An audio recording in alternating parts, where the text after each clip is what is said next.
புரூனே நாட்டின் சுல்தான் ஹசன் அல் போல்கியா 1946 ஆண்டு ஜூலை 15 பிறந்தார். மலேசியாவில் உள்ள விக்டோரியா கல்விக்கூடத்தில் பள்ளி படிப்பை முடித்த அவர் இங்கிலாந்தின் ராயல் மிலிட்டரி அகாடமியில் பட்டப்படிப்பை முடித்தார். 1968 ஆண்டு ஆகஸ்ட் மாதம் புரூனேயின் சுல்தானாக பொறுப்பேற்றுக் கொண்ட ஹசன் அல் போல்கியா ஐக்கிய நாடுகள் சபை மற்றும் ஆசியான் உள்ளிட்ட அமைப்புகளில் புரூனேயை இணைத்து சர்வதேச உறவுகளை வலுப்படுத்தினார்.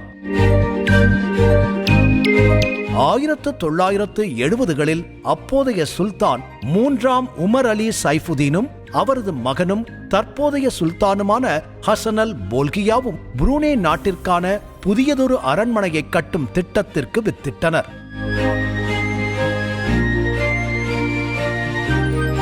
1981 ஆண்டு மதிப்பின்படி 150 கோடி அமெரிக்க டாலர்கள் என்னும் செலவில் அரண்மனை உருவானது.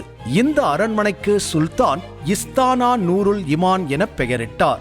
நம்பிக்கை ஒளியின் இருப்பிடம் என அதற்கு பொருள் சொல்லப்படுகிறது. புரூனே சுல்தான் வசிக்கும் அரண்மனை தற்போது பயன்பாட்டில் இருக்கும் அரண்மனைகளில் உலகிலேயே மிகப்பெரிய அரண்மனையாக இருக்கிறது. இஸ்தானா நூருல் இமான் என்று அழைக்கப்படும் இந்த அரண்மனை கின்னஸ் சாதனை புத்தகத்தில் இடம்பெற்றுள்ளது. மொத்தம் 1788 அறைகள் கொண்ட இந்த அரண்மனையில் 275 குளியல் அறைகளும் 5 நீச்சல் குளங்களும் இருக்கின்றன. இந்த அரண்மனையின் தற்போதைய மதிப்பு 36,847 கோடி ரூபாய் என்று கூறப்படுகிறது.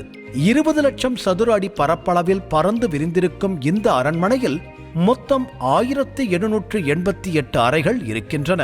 5000 பேர் அமரக்கூடிய வகையிலான விருந்து உண்ணும் அரங்கம், கார்களை நிறுத்துவதற்காக 110 பார்க்கிங் பகுதிகள், அழகான மசூதி என அத்தனை வசதிகளையும் உள்ளடக்கியதாக இருக்கிறது சுல்தானின் அரண்மனை.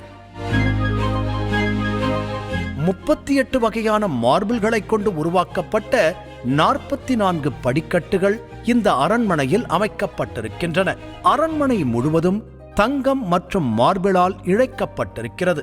கதவுகளின் கைப்பிடிகள் மற்றும் அரண்மனையின் மாடங்கள் 22 கேரட் தங்கத்தால் உருவாக்கப்பட்டவை.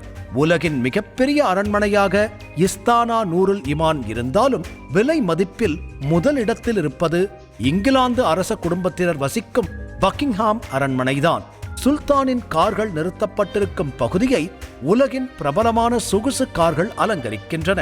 இவற்றில் பெரும்பாலான கார்கள் சுல்தானுக்காக பிரத்யேகமாக தயாரிக்கப்பட்டவை என்பது குறிப்பிடத்தக்கது. 1990களில் தயாரிக்கப்பட்ட ரோல்ஸ் ராய்ஸ் மற்றும் பென்ட்லி கார்களில் பாதி சுல்தான் மற்றும் அவரது குடும்பத்தினர் வசம் இருப்பதாக சொல்லப்படுகிறது. அந்த வகையில் சுல்தானுக்கு சொந்தமாக 7000 கார்கள் இருப்பதாக சொல்லப்படுகிறது.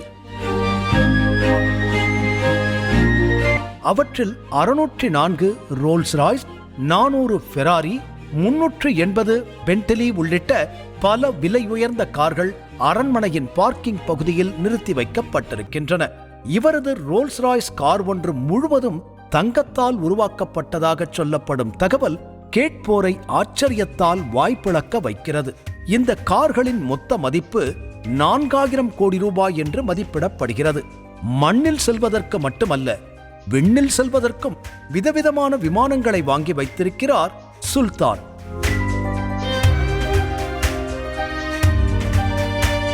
போயிங் 747, போயிங் 767, ஏர்பஸ் A340 போன்ற பிரம்மாண்டமான விமானங்கள் சுல்தானின் பயணங்களுக்காக காத்திருக்கின்றன. இதில் சகல வசதிகளும் கொண்ட போயிங் 747 விமானத்தின் மதிப்பு 545 கோடி ரூபாய் என்று சொல்லப்படுகிறது. பறக்கும் அரண்மனை போல உருவாக்கப்பட்ட இந்த விமானத்தின் உள்கட்டமைப்புக்காக மட்டும் 645 கோடி ரூபாய் செலவிடப்பட்டதாக கூறப்படுகிறது. இவை தவிர 6 சிறிய விமானங்கள் மற்றும் உள்நாட்டில் பயணிப்பதற்கு என்று 2 ஹெலிகாப்டர்களையும் வைத்திருக்கிறார் புரூனே சுல்தான். ஒருமுறை தனது மகளுக்கு பிறந்த நாள் பரிசாக ஏர்பஸ் A340 ரக விமானத்தை வழங்கியதாக ஒரு தகவல் வெளியானது. உலகிலேயே அதிக பொருட்செலவில் வழங்கப்பட்ட பிறந்த நாள் பரிசு அதுவாகத்தான் இருக்கும் என கூறப்படுகிறது. அந்த அளவிற்கு பணத்தை தண்ணீராக வாரி இறைக்கும் சுல்தான் மகளின் திருமணத்திற்காக 720 கோடி ரூபாய் செலவு செய்ததாக தகவல்கள் வெளியாகின. திருமணத்தின் போது வைரங்கள் பதிக்கப்பட்ட ஆடைகளை மணமக்கள் அணிந்திருந்தனர். சுல்தானுக்கென பிரத்யேக மிருகக்காட்சி சாலை ஒன்றும் புரூனேயில் பராமரிக்கப்பட்டு வருகிறது. இதில் 30 பெங்கால் புலிகள் உட்பட பல்வேறு விலங்கினங்கள் பராமரிக்கப்படுகின்றன. பிளமிங்கோ பறவைகள், ராஜாளிகள், கொண்டை கிளிகள் என ஏராளமான பறவை இனங்களும் இந்த மிருகக்காட்சி சாலையில் இருக்கின்றன. இந்த பறவைகளில் சில பாடவும், பேசவும், சைக்கிள் ஓட்டவும், பந்து விளையாடவும் பழக்கப்படுத்தப்பட்டவை என கூறப்படுகிறது. தனது சிகை அலங்காரத்திற்காக மட்டும் ஒவ்வொரு முறையும் 20 லட்சம் ரூபாய் செலவு செய்கிறார் சுல்தான்.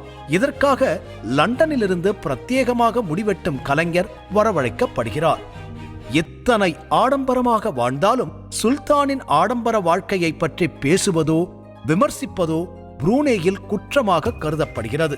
அதே சமயம் அங்கு பொருளாதார ரீதியாக மக்கள் நிறைவாக இருப்பதால் சுல்தானின் ஆடம்பரம் குறித்து யாரும் வாய் திறப்பதில்லை.